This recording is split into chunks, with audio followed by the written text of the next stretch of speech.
Di sebuah desa kecil yang tersembunyi di balik hutan angker, hidup seorang empu yang namanya disegani bahkan oleh para raja, Empu Gandring. Setiap keris buatannya dipercaya memiliki roh tersendiri. Roh yang bangun dari asap, api, dan mantra yang ia ucapkan saat menempa. Malam itu, langit tampak aneh. Bintang seperti diselimuti kabut merah, dan bulan seakan terbelah oleh awan hitam. Di tengah kesunyian malam, suara denting logam terdengar bertalu-talu dari rumah sang empu. Empu Gandring bekerja tanpa henti. Tangannya bergerak cepat, wajahnya basah oleh keringat. Namun, matanya tidak pernah berkedip. Ada sesuatu yang berbeda dari keris yang sedang ia buat malam itu. Bilahnya memancarkan cahaya tipis seperti bara hidup. Setiap kali palu menghantam besi panas, terlihat kilatan cahaya yang seolah berbentuk wajah-wajah samar. Seakan ada nyawa yang tertarik ke dalam logam tersebut. Saat itu, seorang lelaki muda penuh ambisi datang mendekat. Langkahnya cepat dan matanya menyimpan sesuatu yang kelam. Ken Arok. Ia menunggu, memandang bilah yang belum selesai dengan tatapan penuh nafsu kekuasaan. "Empu, aku butuh keris itu sekarang," ujarnya dengan nada yang tak sabar. Empu Gandring menghentikan palunya. Nafasnya berat. "Belum, senjata ini bukan keris biasa. Ia perlu waktu. Jika dipaksa, kau akan membangunkan sesuatu yang tak seharusnya bangun." Namun Ken Arok tidak peduli. Ia meraih keris itu. Walau belum sempurna, bilahnya sudah cukup tajam untuk mengoyak. Empu Gandring mencoba menahan, tetapi terlambat. Satu gerakan cepat, kilatan logam, dan darah menetes di lantai tanah. Sang empu terhuyung, memegang luka di dadanya. Dengan sisa napas terakhir, Empu Gandring meraih bilah yang berlumuran darahnya sendiri. Ia menatap Ken Arok dengan sorot mata yang tak lagi seperti manusia. Gelap, dalam, dan dipenuhi dendam yang tak dapat padam. "Dengarkan baik-baik, Arok," bisiknya patah-patah. "Keris ini akan menuntut darah, bukan hanya darahmu, tapi 7 turunanmu." Angin malam mendadak membeku. Api di tungku padam sendiri. Dan saat napas Empu Gandring berhenti, rumah itu dipenuhi hawa dingin yang membuat tulang siapapun bergetar. Ken Arok mundur perlahan. Ia tidak tahu bahwa sejak saat itu, bayang-bayang kutukan telah melekat pada dirinya. Dan keris yang belum sempurna itu telah menjadi roh liar yang menunggu waktunya untuk menagih janji darah. Sejak peristiwa malam itu, Ken Arok merasa hidupnya berubah. Bukan karena ia telah mendapatkan keris yang ia inginkan, tapi karena sesuatu yang tak terlihat selalu mengikuti di belakangnya. Setiap langkah kaki, setiap helaan napas, tiap kali ia menoleh ke sudut gelap, selalu ada perasaan bahwa ada mata lain yang memperhatikannya. Bukan mata manusia, bukan pula mata roh biasa. Ini berbeda, lebih gelap, lebih dekat. Beberapa hari setelah kematian Empu Gandring, desa mulai dihantui kejadian aneh. Suara palu logam terdengar dari rumah sang empu, padahal rumah itu sudah kosong dan dingin. Api di tungku yang seharusnya padam menyala sendiri. Warga melihat bayangan sosok berkubang darah berdiri di depan pintu rumah itu. Namun ketika didekati, bayangan itu hilang seolah ditelan gelap. Ken Arok, meski berusaha mengabaikannya, tak bisa menyingkirkan ketakutan yang merayap seperti ular dingin ke punggungnya. Malam pertama ia tidur setelah membawa pulang keris itu, ia terbangun oleh suara hentakan palu. Bukan dari luar rumah, namun dari dalam biliknya sendiri. Tok, tok, tok. Suara itu berasal dari keris yang tergantung di dinding. Saat ia mendekat, bilah keris itu seperti memantulkan wajah, bukan wajahnya, tapi wajah Empu Gandring. Mata membelalak, darah menetes dari bibirnya. Arok, suara berat bergema dari pantulan itu. Janji darah belum dipenuhi. Ken Arok terjatuh ke belakang, tubuhnya gemetar. Ia menepis pantulan itu sebagai ilusi, sebagai gangguan pikiran belaka. Tapi suara itu muncul lagi, kali ini lebih dekat, seolah tepat di telinganya. 7 turunan. Keesokan paginya, Ken Arok mencoba mengalihkan pikirannya dengan bertemu Tunggul Ametung, penguasa Tumapel. Namun bahkan di Balairung, ia merasakan hawa dingin yang sama. Saat bersujud menghormat, ia melihat sesuatu. Di lantai yang mengkilap, bayangannya tidak sendiri. Ada sosok lain berdiri tepat di belakangnya. Tinggi, berlumur luka, dan membawa palu tempa. Ia melirik ke kiri dan kanan. Tidak ada siapa-siapa. Tapi di lantai, bayangan itu tetap ada. "Arok, kau pucat sekali," kata Tunggul Ametung, heran. "Tidak, hanya kurang tidur," jawab Ken Arok mencoba tersenyum. Namun senyum itu hambar. Matanya terus mengitari ruangan, seolah menunggu sesuatu melompat dari kegelapan. Malam berikutnya, ia mencoba menyembunyikan keris itu dalam peti kayu. Ia mengikatnya dengan kain hitam, menaburkan bunga, bahkan memanggil seorang pertapa untuk menenangkan keris tersebut. Tapi saat peti ditutup, kain itu terbakar sendiri tanpa api. Dan ketika peti dibuka kembali, keris itu sudah berada di posisi semula, bersih, mengkilap, seperti baru selesai ditempa. Ken Arok semakin tersiksa.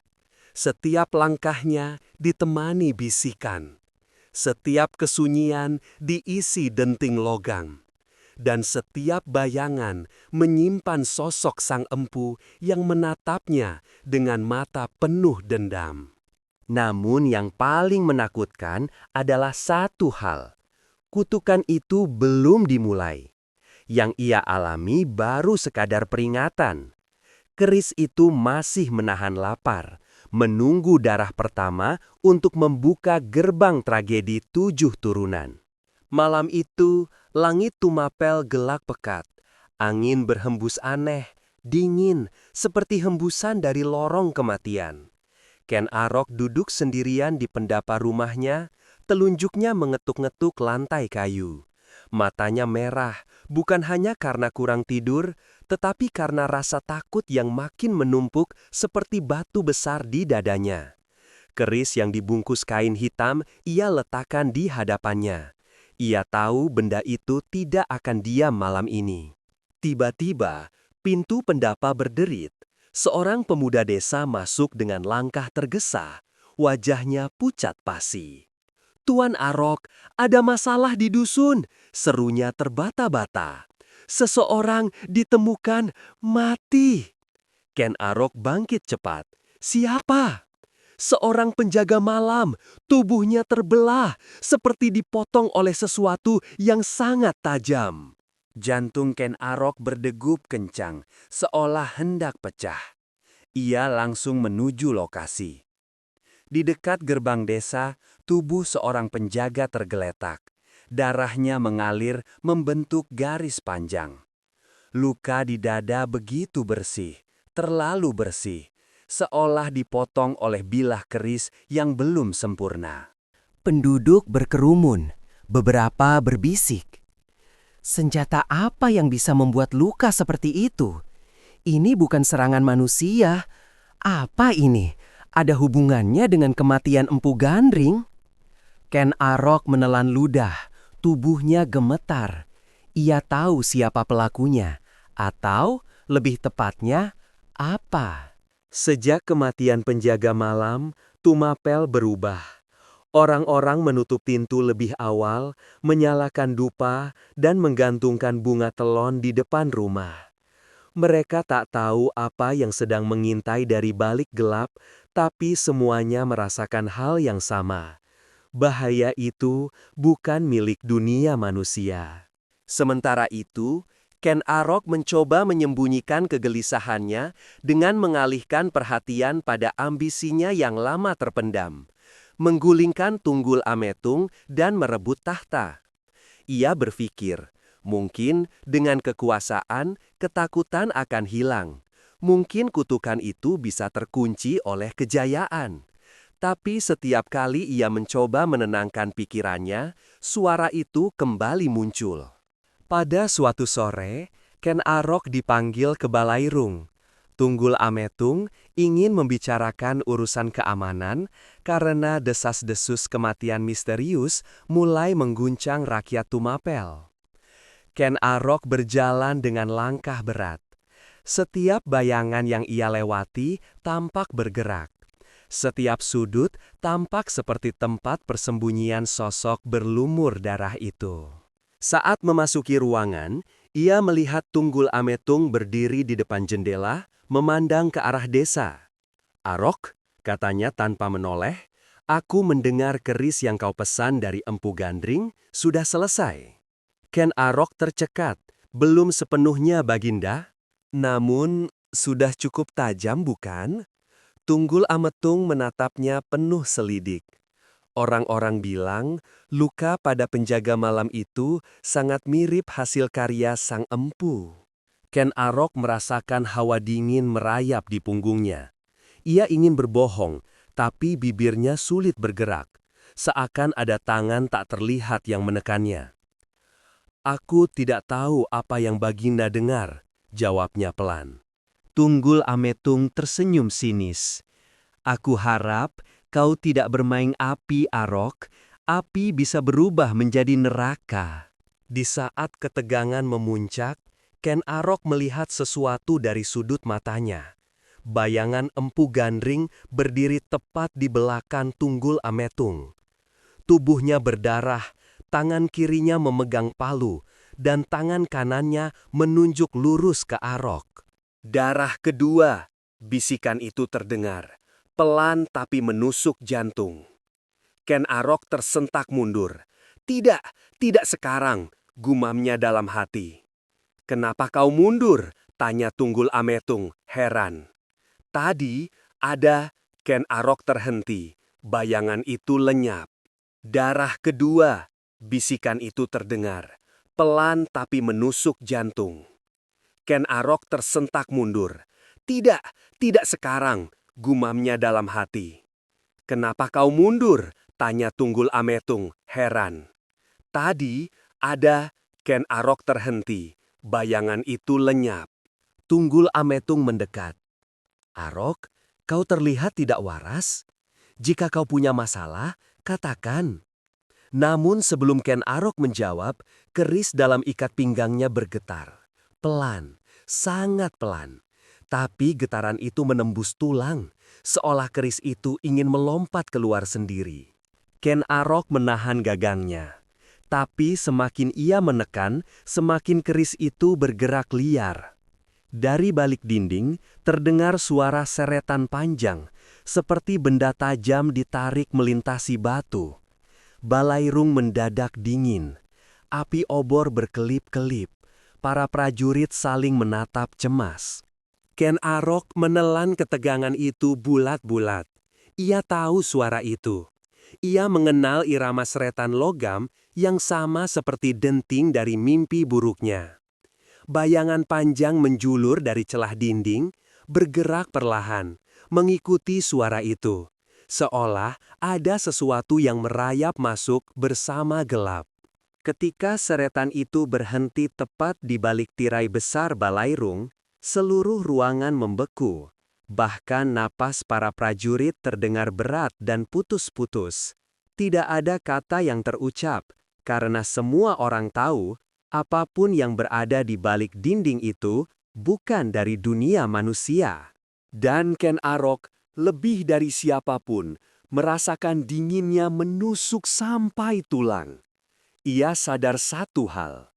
Kutukan itu sudah masuk balairung, dan tidak ada tempat lagi untuk bersembunyi. Malam turun lebih cepat dari biasanya di Tumapel. Langit seperti ditutup tirai gelap yang menelan cahaya matahari tanpa sisa. Angin membawa bisikan aneh yang berputar-putar di sekitar istana, membuat para penjaga menatap gelisah ke arah pepohonan yang bergoyang tak wajar. Ken Arok berjalan sendirian meninggalkan balairung. Langkahnya terhenti setiap kali mendengar suara samar. Gerakan kecil yang mengikuti dari belakang, denting logam yang datang dari arah yang berbeda-beda, seolah sesuatu bergerak bersama dengannya, namun tak pernah terlihat. Koridor istana terasa lebih panjang malam itu. Obor yang menyala justru menampilkan garis-garis hitam di sepanjang dinding. Bayangan yang tampak seperti tangan-tangan kurus meraih dari dalam kegelapan. Dan di tengah semua itu, ia merasakan tatapan, tidak dari manusia, bukan pula dari roh penjaga istana. Tatapan itu lebih dingin, lebih berat, penuh dendam yang tak pernah padam. Di luar istana, Desa Tumapel semakin gelisah. Hewan-hewan enggan keluar dari kandang. Bayi-bayi menangis sepanjang malam, dan asap dupa mengepul dari setiap rumah. Orang-orang tak tahu apa yang berjalan di antara bayangan malam, tapi semuanya dapat merasakannya. Ada sesuatu yang terbangun sejak kematian Empu Gandring. Di bilik tidurnya, keris terkutuk itu tergeletak di atas meja kayu. Kain hitam yang membungkusnya bergerak halus, seperti bernafas. Permukaan meja bergetar perlahan mengikuti detak yang tak kasat mata. Ken Arok berdiri jauh dari benda itu. Punggungnya basah oleh keringat dingin. Ia mencoba mengalihkan tatapan, tapi suara-suara itu mulai muncul lagi. Suara palu menempa besi, nafas berat seperti dari dada terluka, dan bisikan yang tak pernah berubah sejak pertama kali ia mendengarnya di bilik gelap. 7 turunan. Bayangan ruangan berubah. Cahaya obor meredup. Udara menjadi dingin seperti kabut di lereng gunung. Dan dari sudut bilik, siluet sosok berlumuran darah berdiri samar. Palu tempa di tangan kanan, keris di tangan kiri. Di saat yang bersamaan, jauh di luar istana, gong besar Tumapel ditabuh 3 kali. Tanda darurat. Suara langkah-langkah panik terdengar dari halaman. Teriakan prajurit memecah malam. Tubuh ditemukan lagi, kali ini 2 sekaligus. Luka bersih seperti dipotong bilah yang tidak seharusnya ada. Di pendapa istana, 2 jenazah prajurit yang baru ditemukan tergeletak kaku. Luka di tubuh mereka terlalu rapi, seperti diukir oleh tangan yang memiliki kesabaran dan dendam. Obor bergetar di tangan para penjaga yang panik. Angin dingin yang tak wajar mengitari tempat itu, seolah menyembunyikan sesuatu yang tak terlihat. Di dalam Ken Arok terduduk di lantai, napasnya sesak. Ia ingin berteriak, tetapi suaranya hilang, seakan kutukan itu mencengkeram tenggorokannya. Ia menyaksikan keris itu melayang pelan ke arah pintu, mengikuti aroma kematian yang memenuhi udara. Ketika bilah melewati ambang, kain hitam yang dulu membungkusnya ikut terseret, berputar seperti kabut. Di balairung, Tunggul Ametung belum tahu apa yang sedang mendekat. Ia berdiri sendirian menatap pintu utama yang tertutup. Badai kecil berputar di depan pintu, memadamkan 2 obor terdekat. Suara seretan logam mengalun perlahan dari luar. Lirih namun cukup untuk membuat bulu kuduk meremang. Para penjaga mulai mundur selangkah demi selangkah. Di lorong, keris itu bergerak semakin cepat. Setiap bayangan yang dilaluinya terdistorsi, seolah ditarik masuk ke dalam bilah. Nafas dingin memenuhi udara, dan langkah-langkah tak kasat mata mendampinginya, langkah seorang empu yang tak lagi hidup, namun tak pernah benar-benar mati. Ken Arok mengejar, terhuyung namun memaksa diri. Peluh dingin mengalir di punggungnya. Matanya membelalak melihat keris itu melesat menuju Balairung, tempat di mana takdirnya akan terukir. Saat pintu Balairung terbuka, angin gelap menyerbu masuk. Bilah itu menukik. Dalam sekejap, semua berubah. Cahaya obor memanjang menjadi garis-garis merah. Suara dunia meredam, dan waktu seakan berhenti ketika keris itu menembus dada Tunggul Ametung. Tepat, rapi, seakan dituntun tangan ahli yang penuh kebencian. Para prajurit menjerit. Beberapa lari, beberapa gemetar ketakutan, dan sebagian terpaku, tak sanggup mempercayai apa yang mereka lihat. Keris itu melayang kembali ke arah Ken Arok, seolah menyerahkan keputusan akhir, seolah berkata, "Inilah jalanmu, aku sudah membuka gerbangnya." Setelah malam berdarah itu, tahta Tumapel pun jatuh ke tangan Ken Arok. Ia hanya pewaris pertama penuh nafsu dari kutukan 7 turunan, kutukan yang baru saja bangkit. Dan begitulah, kisah panjang kutukan Empu Gandring akhirnya menutup tirainya. Sebuah legenda kelam tentang ambisi, pengkhianatan, dan murka yang menembus 7 turunan.